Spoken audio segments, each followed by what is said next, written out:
And we're back here with Suburban Snoop, an artist from the DMV, or as he likes to call it, the 703, 202, and the 301. The date is July 17th, 2024. And Snoop, where do you live? I live now in Rockville, Maryland. How many Instagram followers do you have? Like a hair, I'd say about a hair over 8,000. Fair amount. How many Google results are there for Suburban Snoop? I wouldn't say that I know the amount of Google result. I know that it's the first two pages or the first two pages of content. What is your most liked photo on Instagram or TikTok?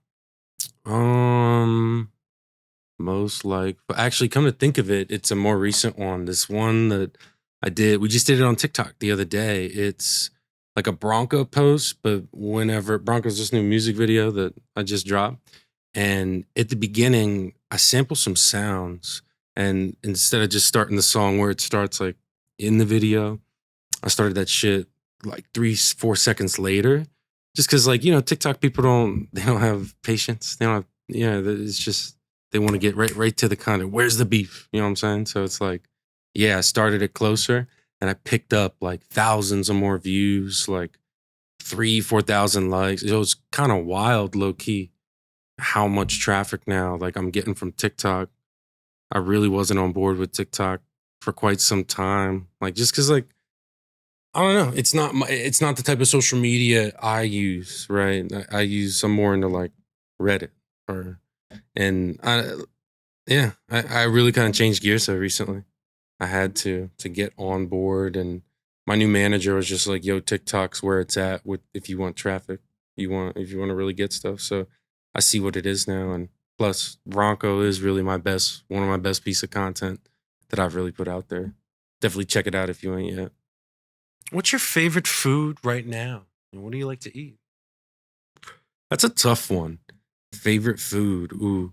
I could give you like top three. My like top three right now. I mean, if we're talking solid foods, we're talking like Greek yogurt, pistachios, and then these new plant-based like meats they got. Because I'm not someone who eats meat specifically, at least, and like the old, like back in the day, like even just 5 years ago, you only had like veggie burgers where they had like they're black bean burgers and they're good, right? They're good, but they're not like a meat replacement. But holy moly, these Beyond joints, these Impossible joints, woo! I gotta like watch, how much limited, do it right. But like, damn, that's probably like my favorite type go to. But on a regular, man, I'd be eating the Greek yogurts and pistachios all the time at work. Who is a famous person in your phone? Ooh, this producer, his name is Mr. Chalk. I met him through another acquaintance, this guy Young Gray. But Mr. Chalk, he's an OG producer.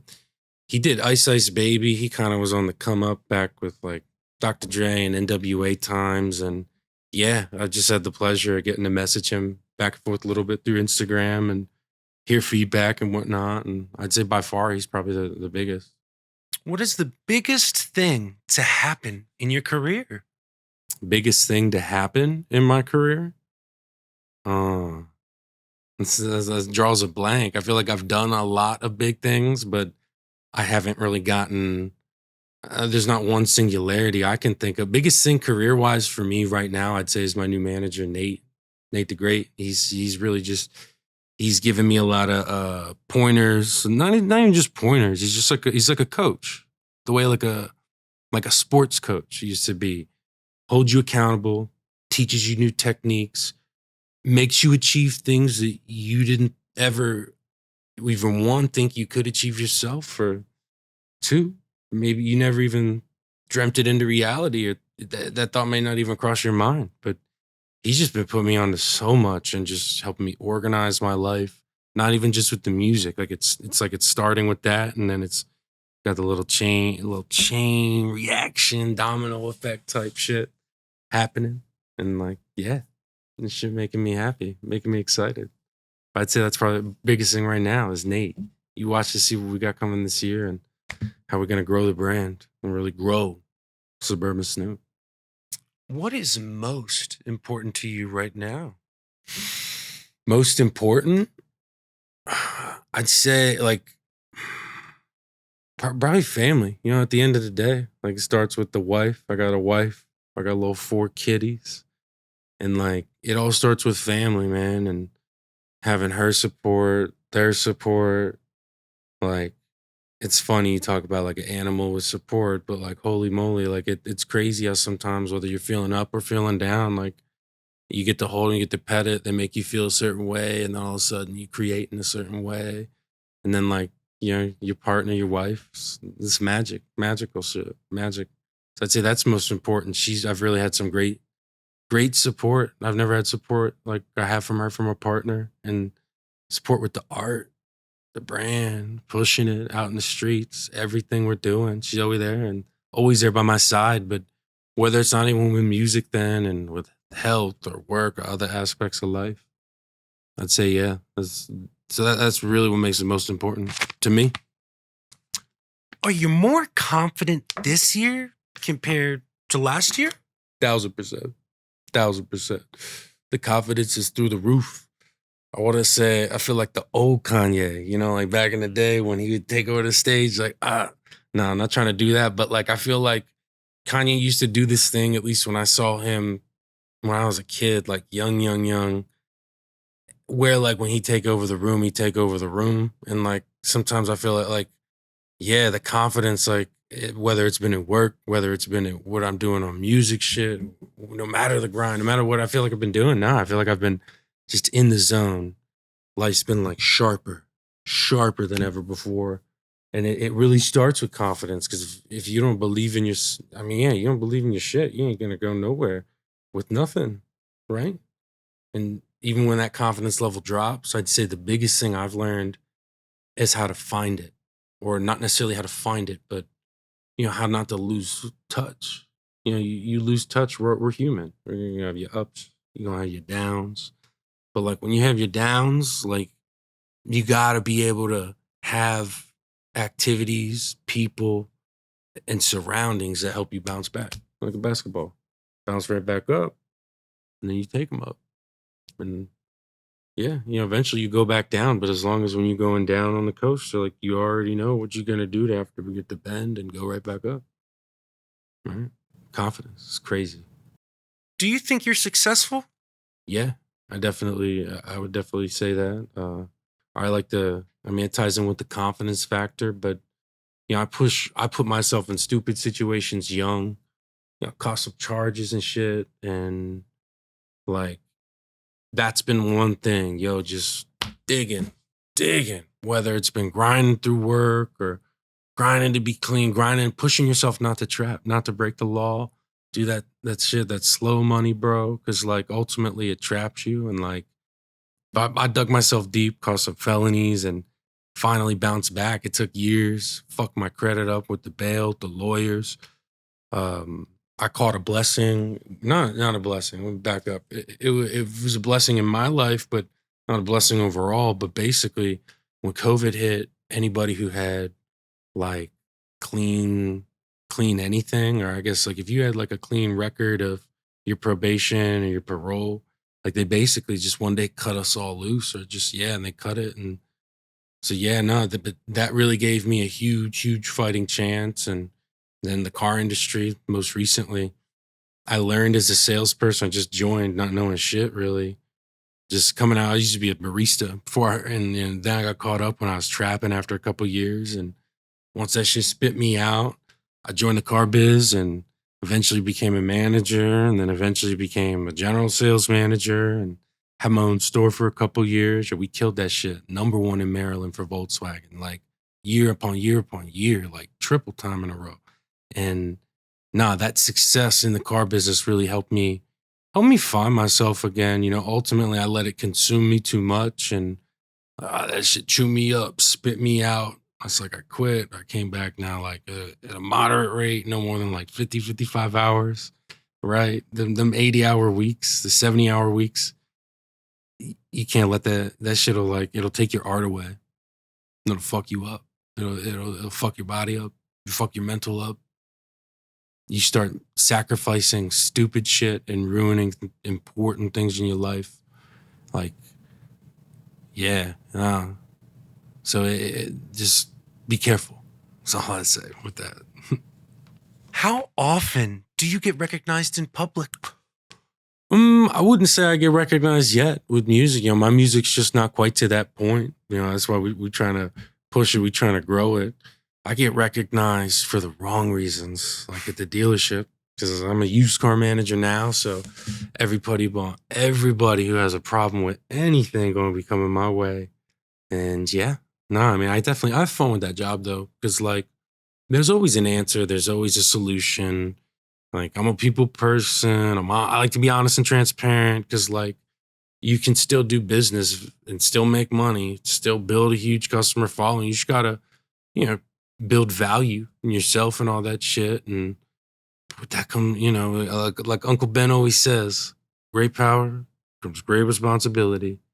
And that means you handling people at 9 a.m. I walked in the other day and like I do my hair at work because like I have the pleasure. I get this cool perk being a used car manager, right? Where I get to take different cars home, and sometimes those cars don't have tops, or they're convertibles, and yeah, it fucks your hair up when you got hair like mine. So I do my hair at work. But man, I walked in the room the other day, like 9:02, and I had like two people waiting, and this one lady started cussing me out. Oh, dude, the other person was chill, but like, yo, that's what I get recognized for the most by far is like, oh, you're Johnny, the manager? I want to talk to you, Johnny. And like, I'm memorable on the phones too. I do this little phone shit where I tap into people's emotion. I feel like, or I really use emotion through the phones. The same way I do like on a song, the same way I like rap. I like to think about Robin Williams, Good Morning Vietnam, like that shit. Like every day when I start my first fucking phone call and I lean in, like I just get that Robin Williams energy and like yeah, through the phones. But when you do that to people over the phones, by golly, they want to fucking meet you. And I've had people like not cop whips because like I'll talk to them and then not be there and then just be like, yeah, it's a salesperson. I'll call them and they still just want to wait to like meet you. So it's good and it's bad, but it's not quite yet for music. What's the biggest event in the news right now? It's crazy, come to think of it. One of the biggest events now in our American history, but the attempted assassination of former President Donald Trump. It's wild when you think about it, because like not more than 30 days ago or not even a month ago, like we saw the debate policed like kindergartners, no people, no nothing, and like the way they go at each other's necks. Biden has an adult moment, right? And like then this happens. Yeah, it's wild. I will say, like, I'm a fan of trying to find the silver light, the bright light, or whatever light you call it in the field of darkness. And amongst all the darkness and shitty shit and bad shit that brings, I read on Reddit this morning, like the transcripts are basically in the summaries of the conversations that I guess Biden reached out to Trump, just, you know, give him his best XYZ. But politics aside, it was the first beautiful thing I saw in American politics, and that, you know, Joe talking about he and Jill are praying for Donald and Melania, and like, who'd have ever thought that phone call would have taken place just a couple, you know, days ago, and like that shit even hits close home for me because like I'm from South Central PA. I spent a fuck ton of time in Pittsburgh. You know, my best friend right now lives in Pittsburgh. Like he actually lives in the same town as one of the victims who passed away, the firefighter, you know, rest his soul. But that shit hits close home, I guess, for me because of the PA bit, just being from that neck of the woods. So crazy the events. What trend are you over now? I'd say vaping nicotine. Like I use these joints. This little THC vape. What is this? Little slurricane indica joint. I mean, like, basically, you can hit these inside. You can't be obnoxious with it. I don't hit them inside usually. Like, I'll hit it like, you know, here, there, right now. But like, this shit keeps you going throughout the day, bro. You're running around. You're like, I got to run to service. I got to run in the new car side. I got to run back to the used car side, whatever. And like, you know, it just being high helps me be myself, like more. Or even I get more comfortable around people, much more comfortable. And like, Yeah, no. So, but I kicked the nick recently, or kicked nicotine and the nicotine vapes, and it's wild. I noticed how much it opens my lungs. Thank God, I don't notice any difference with these versus smoking like regular pack because I do smoke a lot of regular pack. And yeah, no, I mean, it's been good to kick the nick. I just feel like a difference. It's really helping me now. I started to like work out a bit and just live a healthier lifestyle overall. What's your favorite book right now? What do you like to read? Probably it's this joint. It's like a spy novel. It's called The Peacock and the Sparrow. It was written by someone I know, like one of my old Starbucks customers. She used to sit in there and just type on the laptop. We had a lot of fruitful conversations, but she's a former spy herself. And yeah, I just remember her always talking about it, and it was so cool to see her release it. And like that shit's popping, yo. It's such a good book, but it's like the media scene it as a good book. She's getting a lot of pickups, a lot of hits. She's been like touring with it. Like, nah, it's been great to see the success, but it's so cool. It's just it reminds me of the way the book is. If you ever seen that movie Sicario by Benicio, or I think it's Benicio del Toro, um, just the realness and the way it moves like it moves fast, but the book kept me glued to the pages, the way that spy movie kept me glued to the screen, or like some like Tinker Tailor Soldier Spy type like glue. I read books, but I don't typically read spy novels. I'm much more of a like Ben Mesrich books that are getting turned into movies, biopic type ones, because I love seeing the book and the movie and see that connection. I found out about this one just because she was one of my old Starbucks customers. I got close, like I knew her. I think we were friends on Facebook and stuff, and like I watched her talk about it, all that stuff. So like that's how I found that book, and I guess that means I gotta read more spies, check out some more spy novels. Just need more time. But I guess spy novels aren't usually my cup of tea. But boy, that cup of tea was good. What was the lowest point of your year? Definitely the January, like February, like not February, I guess January. Like I lost a brother, very close friend of mine. Um, like August, September last year, right at the end of August into early September, and like it just hit me hard sideways, and I was still really just processing, trying to find new ways to be able to at least reconnect, yeah, with him and stuff. And man, it just strained me. Yeah, I'm an optimistic person. I always like to tell people that I'm like a glass, not just glass half empty, half full, but I'm like my glass, I got two glasses full. I like to be happy with it. And yo, it threw me for a loop. It was the first time I lost like a very, very, very close friend of mine like that. And yeah, it just made those months hard. But yeah, those months made me stronger, I guess, in a way. Come out through. How about the highest point?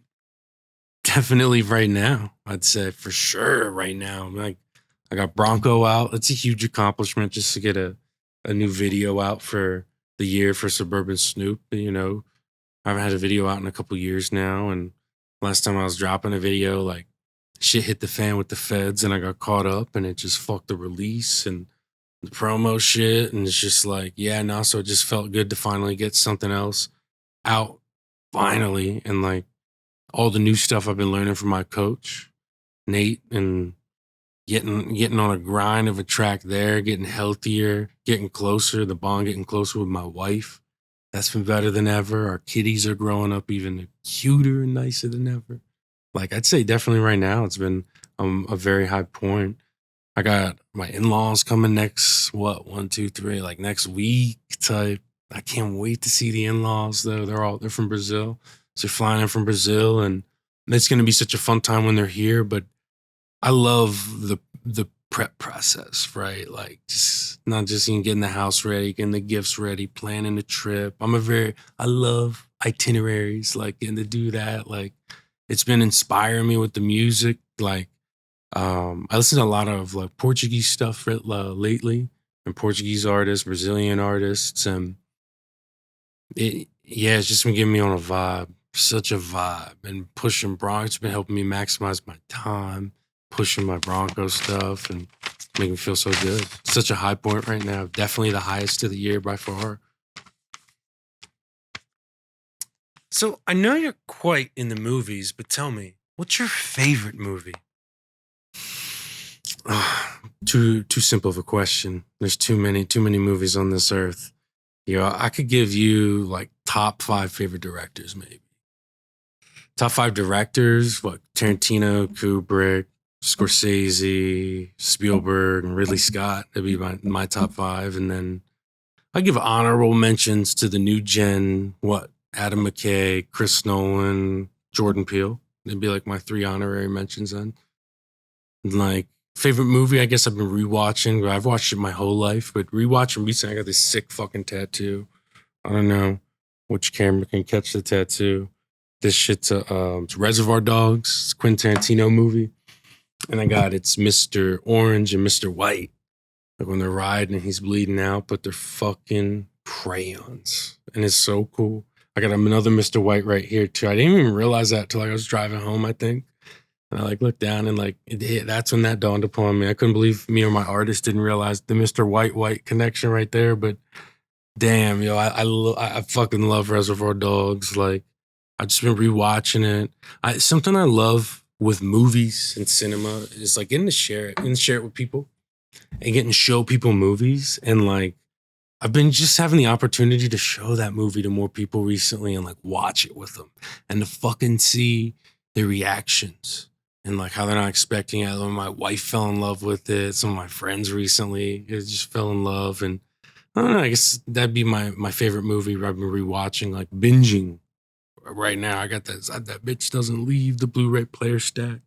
It's like always right there. So I could pop it in when it's late night or something. I need a little inspo. Show me a little bit of that, you know, Steve Buscemi, Harvey Keitel going back. Boom, boom, boom. It's so good.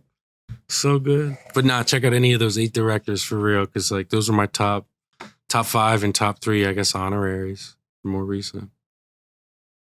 What's your favorite color right now? Purple. By far. Purple's been my favorite color like since I'm trying to think. It's been some time. I don't know. For like maybe 5+ years. Ever since I got this tattoo. This is purple. This was what, like 8 years ago? Since like 2016-ish, maybe. I don't know. That's why I put perp in the logo. Like, I feel like you can't go wrong. It's such a it's an inspirational color to me, not just because of the print. I mean, Prince was such a great example. Hence why I can't even look away now once I start looking at this shit. The logo's fire too. But Oh, here we go. Happy 420, motherfucker. Yeah, I am one of those people who has a 420 alarm. Do you feel pressure? Would I take a hit? Nah, I do feel pressure, but it's funny. I have a song called Pressure Unfolds even coming in October, baby. But fucking pressure, to me, it's important that we feel pressure because, you know, I don't want to sound like, I don't want to say what doesn't kill you makes you stronger, but it's true. Like this shit just is true, not just because Kelly fucking says it, but whatever, Britney, whoever sings it, like, dude, the pressure really, really, really helps make me sharper, helps me grow. I love seeing the pressure unfold when you get the pressure and then finding ways to make it go down. I wouldn't say I feel pressure when it comes to music, like performing, because I love performing's exhilarating. Performing is like fucking the brains are like the craniums, like Mother Nature's like cook, like there's nothing that compares to like the way you feel on stage. And like once I'm up, like I'm always blown the fuck I gotta get off. Or whenever that time comes, like I never feel like I want to get off. I'm just like, you're just doing your thing. Like you're it. But like I feel pressure from music from like these goddamn deadlines. Submit this song 6 fucking weeks ahead. And you got to do this YouTube video. And not just that, put the album up and then put the lyrics in there. And then Genius got to catch the joint. Like, I guess because I'm still an independent artist growing my brand. Like, it's tedious. And like, it's definitely a challenge. It's a challenge accepted. But like, yo, the pressure been unreal lately. 3-4 hours. I got like 3 hours of sleep 2 nights ago, and like earlier this morning before this interview, I fucking like went back to sleep after this. I took a Portuguese class, and then like I was like, let me like think about. Let me try to get ready. Let me like, pick an outfit. Like I knew I wanted to wear my like nice little Billy Joel shirt, but damn, like the pressure pushed me so hard, I went back to sleep, and like that was me letting the pressure unfold. Thank God I did that. Thank God I don't have a headache. But like it's damn, the pressure's been unreal lately with the fucking the music deadlines, the car shit, bro. You know how interest rates be right now. You know, prime is what it is. They didn't lower it either, and they're probably not gonna lower it next time. Like, and it's just so much harder to sell a car, and like the pressure is on at work. It can be inspiring. It can also be demoralizing. It's just like it's a roller coaster, but it's something that comes with my job. But you know, I get paid well or compensated well. I get cool benefits like take whatever you want home when you each night and stuff. So like I'll take that pressure for that. Like I know how to do it. Like, and I feel like I'm an expert with that. I'm very successful with it. But man, there is pressure with car business, and especially just right now because it's people just aren't strolling in. You know, there's not these 0.9 or 199 interest rates supporting manual Hellcats and Challengers. Right? I mean, fuck out a fucking manual M4 sitting in my goddamn showroom. Ironically, we just traded this other M4. I had a deal on it. I like even like got to the point where I was like getting ready to log it. This dude, another guy, backed out.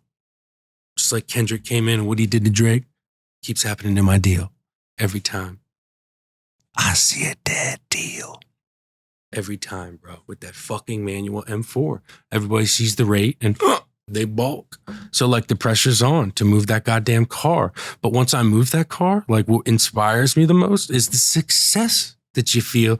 And it turns into like bars then. And like, that's why I've been incorporating the car shit, I guess, more with my music and my bars lately. Cause it really is Suburban Snoop. Like I am a used car salesman and I'm fucking proud of it.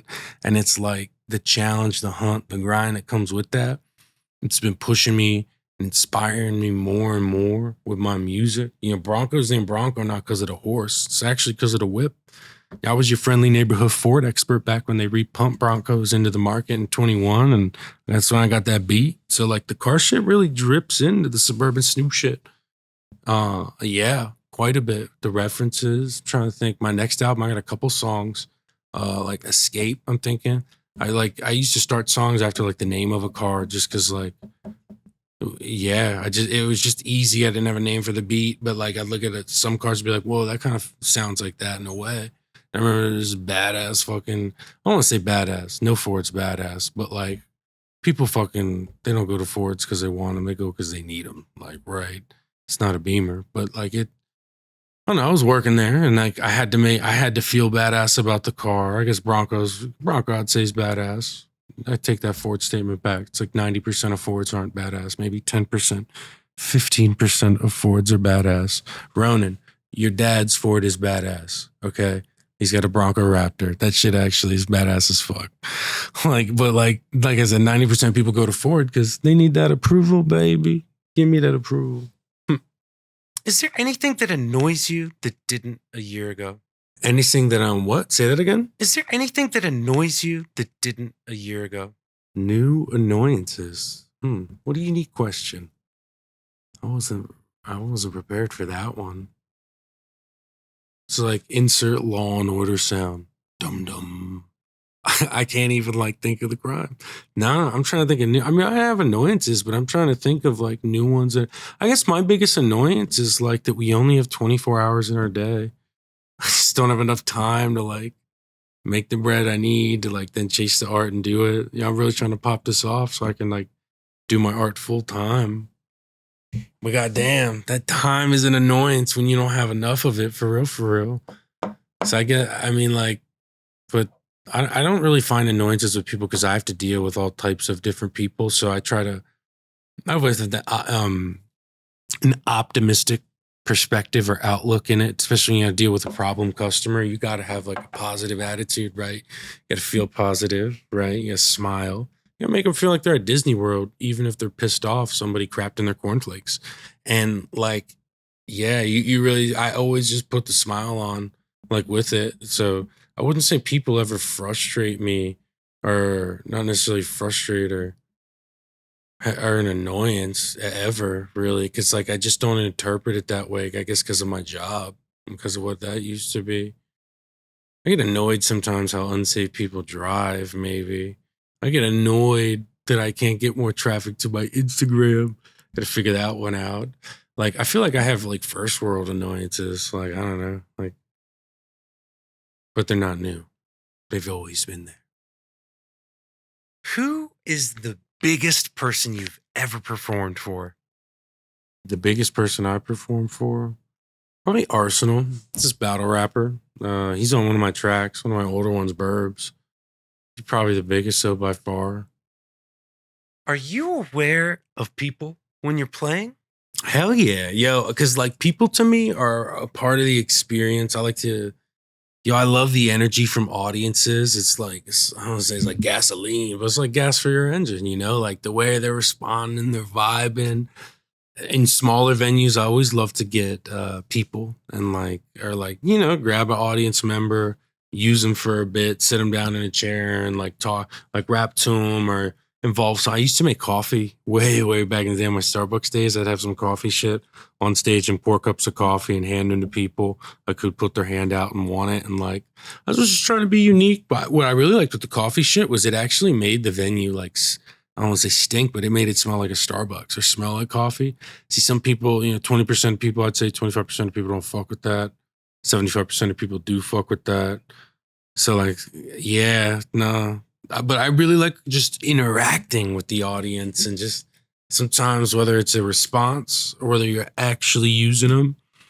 For me, the audience it's a huge part of the performance. At the moment, who's your favorite artist? At the moment, favorite artist, probably FBC. FBC is a Brazilian dude. Man, he used to have this Brazilian song. It's called Gicana. It's about these little flip-flops. It's like, Gicana, os criada VIP vai Gicana.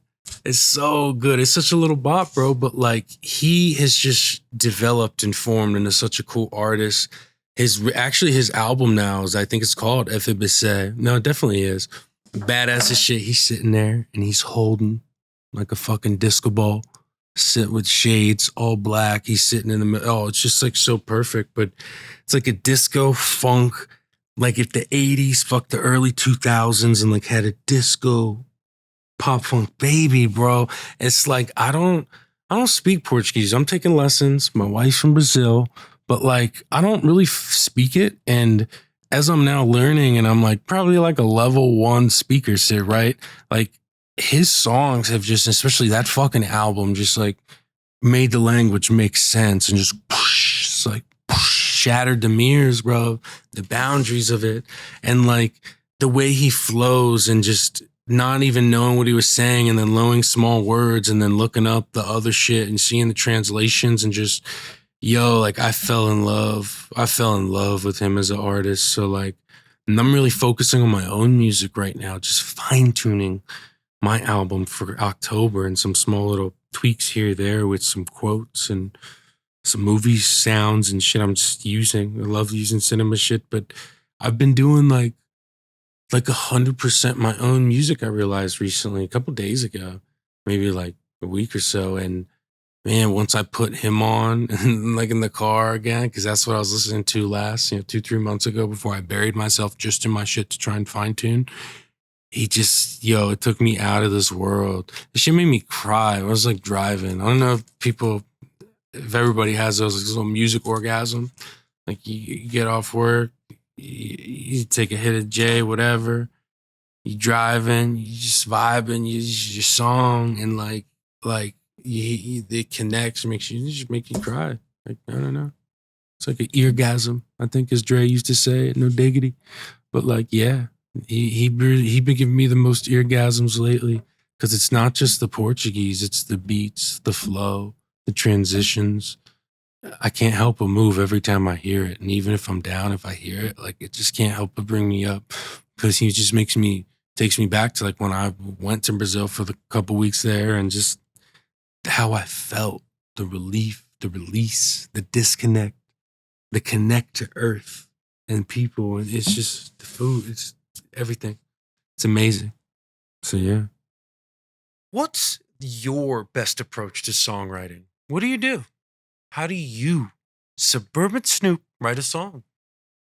Success, for me at least, success in other things. Like when I sell a bunch of cars and I'm like whipping home, that's when I get the best bars come out. Or like when I used to trap hard, when you your biggest nights, or not even just your biggest nights, but when you have a close call and you win or you complete said mission, like that gives you the most exhilarating badassery feeling, like you are the best motherfucker in the world right now type shit feeling. And like, yeah, that feeling, that's how I feel like when I kill it, like at work, because it's hard in my industry. And like, that's why when you do it, you feel like you are the best because you are the best. And it's like, when I do shit like that, that's when I'm inspired the most. Yeah, nah, making gains, to say it short, making gains. When I make gains, bro, that shit, that no matter what I'm making gains in, that's ultimately what leads to me writing my bars. And then like, I just like to smoke pack, you know, and fine tune. I'm not a freestyler. I'll write my shit out and I'll fucking like, you know, go back to it, re-listen to it. Yeah, in school they used to taught us. I remember my teacher taught us. Mr. Ulmer was like, rough draft, second draft, third draft, final. And like I feel like that's how I do it with my bars. Like I'll write a rough, and then like a second, I'll look at it like a third time, and then eventually I'll just think of a certain word or an opening or an ending or this or that. I'll think of some type of thing to change, take out, add, you name it, whatever. And it'll just like final. And then like it'll be there. But ultimately, the seeds to my lyrical plants and babies all start from making gains, and then I slowly water them with some Mary Jane and little cinema. I love watching fucking movies, bro. And I'm watching a movie on repeat, and I pick up something that's like a funny gain. It's funny because I interpret it as a gain, but you know when you rewatch a movie and like you rewatch it and you pick up on something you ain't never seen before or never realized before. Yo, I watch movies 10, 15, 20 times over and I still pick up new shit. And when that happens, that's like a gain in my book. And that shit like be inspiring me. But sometimes when I'll pick up on it, I'm like, oh my God, I'm using that quote. And it's just like, yeah. So I'd say those two things, gains, and then that shit with the movies there. And then like they grow. And then eventually little sunlight gets them finalized. So sunlight isn't, I love taking walks in the sun. It's been hot as fuck lately. Too hot. But like, I work in an office, so when I take 5-minute little stroll outside, hit the slurricane, and then the sunlight vitamin D slurricane up on your skin. Oh my God. I feel like that's when I like fine tune my a little AirPod in my ear. That the sunlight, that's when I'm like doing the like step 3, step 4, the fine tune. I'll just be listening to it when I step out and hit it. The way that sunlight like gives me some type of mental energy. Like I know it's funny, we all talk about the heat negatively right now because like if you don't do it, like not do it right, but if you're just not doing it correctly, I guess, and like keeping yourself inside and only going out in the heat and very small whatevers, when you do go out, it's like a shot. I guess like I don't drink, but it's like a shot of alcohol. Give me a shot of sunlight, bang, and it's just like you feel it, and it makes me glow. People say their skin, oh, my skin is glowing. I guess bitches on the beach or like they say it. I'm with them. Put me with the girls, bro. Take me and my wife. Put us with the girls, right? Because like she loves sunlight too, or like just sometimes if you're not feeling right, like we just go out and walking to the car. That first kiss of sunlight, or I was driving. I'll tell you, here's what really hit me hard the other day. I was whipping this sweet little 428i convertible 2018 Beamer. We traded, and I had the pleasure of taking that shit home. I took it twice. But that aside, yo, both times when I was whipping and it was sunny as shit in the morning and it's like 8 o'clock, like 10 a.m. I'm driving to work. And like, I don't drive on some bullshit highway. I have the pleasure of taking, it's like a typical double yellow 2-lane road. Not 2-lane, 1 lane with a double yellow in the middle, like through a forest, bro. It's crazy. And you just pop up on up here in Maryland. And it's like, so I take a nice little way, or it's like 45, 50 miles an hour max. I think it's actually 35 to 40. But with the top down and the little sun kiss of sunlight on your skin, oh, gets me like high off of nature and just wired the fuck in. And step 3, step 4 complete. I remember I was doing that when on that drive. I like thought of or picked the exact movie quote thing I was finishing off Perfect System with. And Perfect System. It's a single I got coming on August 30th. So coming here very soon. But like, yeah, I was trying to just fine tune some shit at the beginning, and we got to fine tune, and it's G-rated. G-rated Suburban Snoop, because we trying to get it out there to the people, to the kiddos in a good way, not the bad shit, the G-rated shit. We're just making, it's like a director. It's like, when Stanley Kubrick comes out from making like these like Shining in these Clockwork Oranges, and he comes with like 2001, A Space Odyssey, rated G. And it's just like, yeah, I'm trying to do that with my art. I'm just trying to expand it to the G-rated crowd. My Aunt Tanya, she always is like, when are you going to make something G-rated? Or she doesn't even say G. I'm trying to think the way she words it. She words it differently. But she's always like, I love that you do your art. I love that you chase it. When are you going to make something I can listen to? Because like, I respect it. Not everybody listens to, whatever is made type, And it's like that having a song that's just G-rated and being able to put on the radio, no edits. And it's just like, it's like a new idea, a new wave. I'm trying to be optimistic and positive with it. And it's a hell of a beat. Let me tell you that. It's going to take you back in time.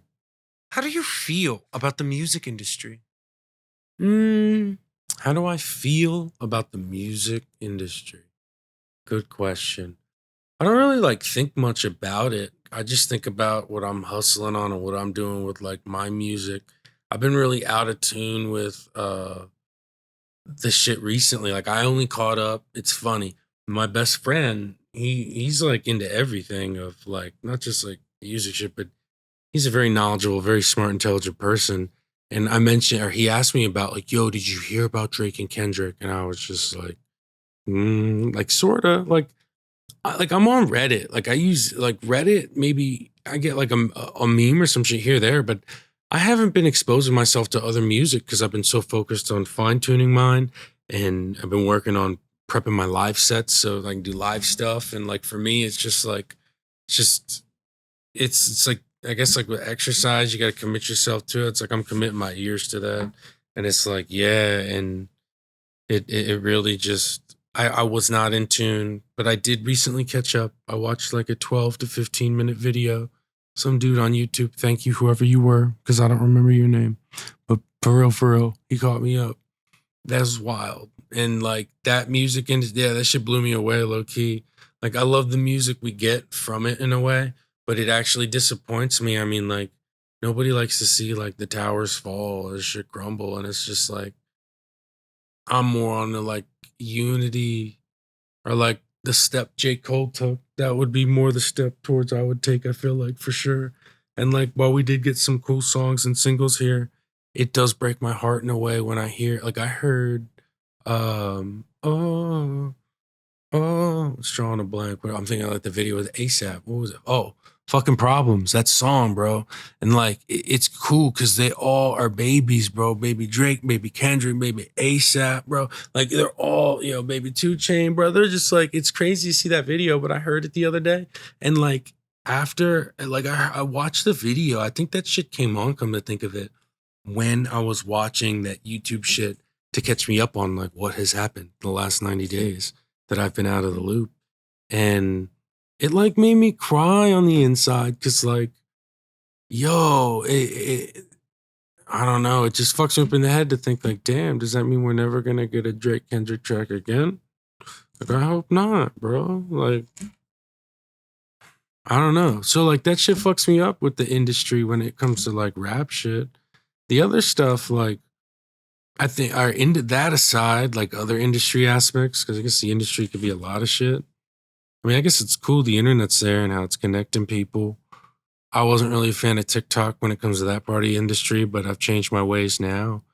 I've come to the dark side of the force. Or I guess that's like a G-rated site, come to think of it, because you got to be so G-rated to be on TikTok. Yeah, this interview, this shit ain't going to be on fucking TikTok. Like, you might get some little 10, 15, 5-second slurp snippets from there, whatever. But they're going to be the G-rated cuts. Like, you ain't going to get none of it. Because it's just like, yeah, bro, TikTok will probably take it out for the little Zuzu slurricane sitting right there. You know? Like, that's TikTok.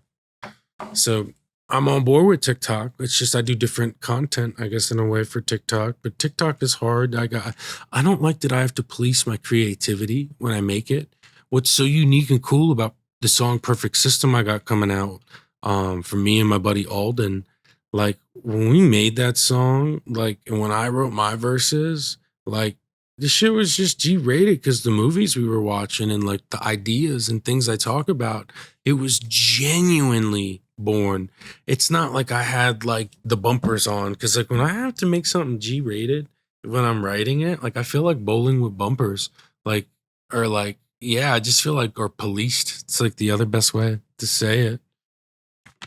Is there anything new that you're hoping to do musically? Oh, hell yeah. I have so many. I was like, where's the list? Let me pull it out. Bang. Oh, wow. 444. I love when we catch the numbers. 111, 222, 333, 444. Got it. Bang. Nah, tons of shit though. Like, I really want to like learn guitar. I want to learn piano, like to be able to play it. Like how you learn a language to be able to speak it. I want to just be able to play. And I know that'll come once I get Suburban Snoop to where I need it to be, because I'll be able to take like my 40-hour work weeks, turn them into like 40-hour, I don't know, not 40 hours, like 55, 60-hour work weeks, take them bitches into like music weeks and like put them into music 40-hour work weeks. And like, dude, I can learn these instruments, take the lessons, be committed, like fully to being able to learn. Because like right now, I could never fit putting a new instrument into the schedule. Like that's like the dream, to be able to like, like get to learn those. And like, I'd like to be able to learn them so I can produce further and like, yeah, just can get connected musically further. And I'd say other conceptually wise now, like a couple different ways I want to go with it. A couple different ways for sure. But I guess it starts with learning those new instruments. What are some criticisms of your music? Oh, people say a lot. They can't understand what I say. So I'm like, put your beats on, wear your AirPods. But nah, for real, for real. Like people say it, and like I get it. I guess it's just the way I rap, and I try to combat it, or I've been trying to positively combat it now, where I'm putting my bars in my motherfucking videos. Like if you see Bronco, or when you see Bronco, like I put it in there because it actually turned out in that way. It made the video turned it into like a movie, a film, so much more cinematic. But like I want people to know, and I want people to hear like what I have to say. Like that actually is fucking important to me. I thank you for letting me know. And like that's how I'm trying to really like change it. Cause like ultimately, you know, I guess first part, the first thing I could have done, because like when I used to record with Alden, we'd record in his basement, like I do use the shower as a booth. We had this little shower type booth thing set up, and like it was so cool, the sounds we caught. Because like when you hear Perfect System, we cut that shit like in his basement and in his shower basement there. And like when I did my verse and like you close the door, the acoustic that the tall little glass shower makes, like when you close the door, it's like different from any sound you hear. And like cool shit he was able to make with it, he made it sound like this. It's like, and it's not auto-tune at all. It's like, but it sounds, he did a filter on the backing vocal. So he did my vocal and then he did a backing vocal filter. And like, it sounds like time traveling, like electronic, almost through a phone, but not really. And it's like, you can hear definitely, or people can hear what I'm saying on that shit. So I'm trying to always, or the way I be doing it now is just make sure that, you know, people who do what I say. I have my wife in the booth, you know, there. I always have like someone there to make sure that when I'm hitting it the way I feel it, like people feel it too with it. But the big thing I can do is just hit it with putting these bars in the videos. The bars in the videos is just like key now, these lyric videos. Because once people know, think about it, once you know what an artist says in a song, like then you hear the song again. And like sometimes once I hear one part and then like I learn another part, or like I read the bars or whatever said, Then when I'm hearing something else in the song, I'm like, oh my God. Like you all of a sudden hear another word because you learned how the artist spoke, or you heard their accent, or, however they delivered the words early on in the lyric. You then hear the accent later and you catch the other words. It's like when you're watching the movie and you see something you didn't see before. And no, I'm trying to get people to be able to do that though. Who is your best friend? My best friend's my boy Brendan. He's up in Pittsburgh, PA. I met Brendan at Starbucks. He was a barista with me. We got real close. We have a very shared love for cinema, for coffee. He's one of the most genuine people I know, down to my heart, bro. We were in a car accident actually together, pretty severe one where I wrecked my car. He was my passenger. And like that shit was pretty crazy. And I got fucking arrested like on scene. It was wild, yo. But like we both he got hurt actually like way more than I did. He's healed up and stuff. But we've gotten close and yeah, now we have such a shared love for movies. And I just love getting to connect with him. And I feel like every conversation I have with this fucker, like he teaches me something. And yeah, no, he's such a good brother to have though. What app do you use the most? Reddit. By far. Like, take me to the comments. Like, yo, like if you haven't been to Reddit comments, do yourself a motherfucking favor. Go to the Reddit comments. Like, holy shit. Like, sometimes it's some bullshit. You got to do a little scrolling. People, I mean, the jokes are funny, but sometimes we don't like facts. Like, when this fucking assassination attempt happened, you go to Reddit, like, immediately. When you click on a post or you see a post video and you see them people comment on it, that's really where I learn shit, or where I click another link and like even learn more shit, or like and really get the details and the facts of. I'm like, dude, I search everything on Reddit when I'm trying to like learn about something, because you can just get so many real responses and people vote the ones that are good up. And yeah, yo, check out Reddit, bro. It like Instagram and TikTok and stuff for me, that's just like work for music. Like it's it's work. It's not if like dude, I hope like I don't really like care not care, but I'm not really a fan of like doing them. Like I'm doing them because like I want to get my sound out there. I want to grow my brand. But like my heart is with Reddit all day. Cause like that's where I learn about shit, yo. I learn on Reddit, and like you get to learn and socially connect with motherfuckers, which is pretty cool. Yeah. What's the craziest fan gift you've received recently? Lately, craziest gift. Yo, I got like a really, really, really dope shirt. Not even really like lately. It was a couple years ago. It was by far like the coolest shit ever though. It was just like a custom shirt.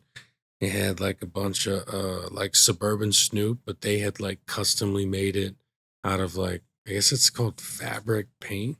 Which is like dope as fuck. But I could tell they took time to make that shit, and like, yeah, no, that definitely is like the most cherished, I'd say, fan gift. What's the biggest thing you're struggling with? Just finding time to do time. I say time again. Time. It's like clockwork, tick-tock, right? But dude, time. It's a constant struggle for fucking time. Because like, yeah. And I'm also struggling with like finding the time to like get my workouts in. Cause like, and I hate that I'm prioritizing something before like my body, but like, cause like I really do need to work out. Like I get it. I do. And it's just like, yeah, nah, I wish there was a way to like reduce the time of something less somewhere like work. Right. And get this shit so we can. So like, damn, I can really focus on shit. But I gotta, in the meantime, I gotta like do what I gotta do and get it right, balance it out, you know? What do you want to say to yourself in a year? What do I want to say to myself in 1 year? Don't stop. Don't stop. Well, nah, that's cheesy. I want to be a cornball. Let's back up. What do I want to say to myself in a year?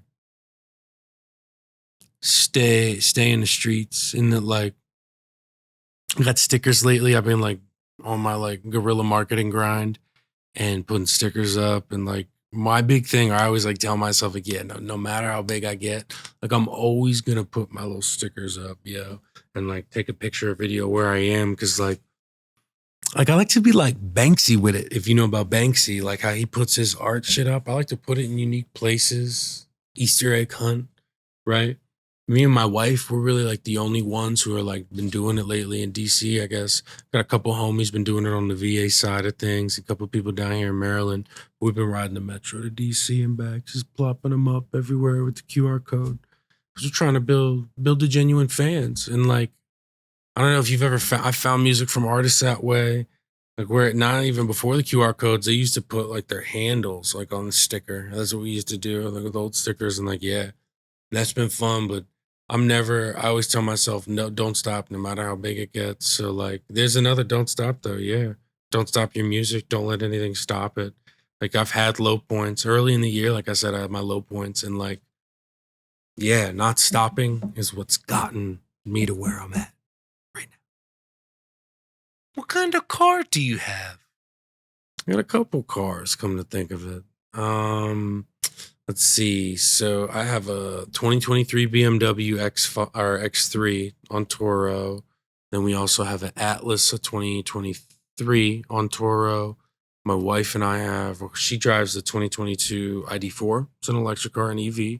Then we have a 2023 ID4, another EV. We rent that bitch out too. I'm all about making the side hustle off the Toro shit. Actually, I'm backing away from Toro recently. Someone messed up my car. I'm not the biggest fan of how they handled me, especially I'm an all-star host with a perfect background. And it's like, whatever. But anyway, that aside, I do like to rent cars because it's good side income and I know the business. And then, most special car, the fifth car, a 1997 Lincoln Town car. It's fucking purple. It's so dope. I actually got that bitch in the shop getting some new tires and some new white walls this week. So be on the lookout for some reels and some pics soon. Coming to the link, bro. It's purple. Like I said, it's my favorite color. Dude, like, what are the odds? Yo, it's my favorite color, too. I couldn't say no. That bitch only has 54,000 miles, man. And it's old as me. It literally hit the road like 5 days on the Carfax before I was born. Wild. What's the largest crowd you've played in front of? Maybe like like 1,500 people tops, like 1,500 to 2,000, I'd say. Not really. I wouldn't say like huge, not huge, large. I like, or I've enjoyed like the actually a bit smaller ones because that venue like just wasn't straight or wasn't big enough. I felt like for the crowd that was there, but no, I'd say about, we'll say 1,500. Or we give it round down to 1,000 just to be safe. Just to be safe on the numbers. Make sure it's real. What's your ultimate goal for this year, 2024? What are you going to do? Finally, goal for the year, get this shit popping, bro. 50,000 Spotify subscribers or monthly users, whatever. 50,000 YouTube subscribers, bro. With 50K, if I can coach, push, Nate coach me where he gets me with it to just grow it, to get it to there. I think that's that's my true goal. Like really, yeah, for this year is really try to pump those subscribers up and get them up through every piece of content we have getting out there, man. Pushing it, promoting it, doing the right. Yeah. No, that's definitely my biggest goal. I feel like he's put me onto so much new stuff that we have such big stuff coming this year that I really hope, and I'm really pushing and chasing. I'm not even gonna hope. Hope is so Obama, like, oh wait, bro, that's hope. Like I'm chasing it. It's a goal, it's a gain. Like I want to turn it into my gains, and I really want to gain every single one by one. Yeah, to get there, bro, because I want to do my art full time, so I could really show you my full potential. And yeah, I just want to be able to run with that. That's really my biggest goal. Take it there. Well, that sounds like a great goal to achieve. I wish you the best of luck with it. I'm sure you'll get there. I'm sure you will. Well, alrighty, folks, that wraps us up for us tonight. I'm your host, Johnny Rocket, and this was an evening with Suburban Snoop.